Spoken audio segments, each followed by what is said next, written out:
فلسطین پر ہونے والے اسرائیلی فوج کے حالیہ دہشت گردانہ حملوں کے خلاف پیرس میں مسلمان کمیونٹی نے بھی شدید احتجاج کیا۔ یہ احتجاج ایفل ٹاور کے سامنے کیا گیا، جس میں ہزاروں افراد نے شرکت کی، جس میں مرد، خواتین، بچے اور معذور افراد بھی شامل تھے۔ لوگوں نے ہاتھوں میں پلے کارڈز اٹھا رکھے تھے جن پر اسرائیل مخالف نعرے درج تھے۔ مقررین نے خطاب کرتے ہوئے اقوام متحدہ اور فرانس کے صدر ایمنوئل میکرون کو اپنا کردار ادا کرنے پر زور دیا اور اسرائیلی فوج کے مظالم بند کروانے کا مطالبہ کیا۔ اس احتجاج میں فلسطینی ایمبیسڈر سمیت کئی اہم رہنماؤں نے شرکت کی اور ساری دنیا کے مسلمانوں سے اسرائیلی مصنوعات کے بائیکاٹ کی اپیل بھی کی۔ We must stop this massacre in Gaza.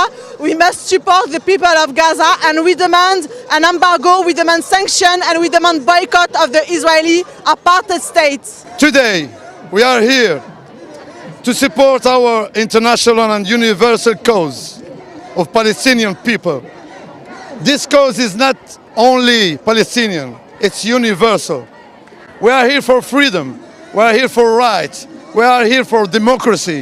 Freedom to Palestine, freedom to all human beings. فلسطین میں جاری اسرائیلی فوج کی حالیہ دہشت گردی کے خلاف جہاں ساری دنیا سراپا احتجاج ہے، وہیں پر فرانس میں بھی مسلمان سراپا احتجاج ہیں۔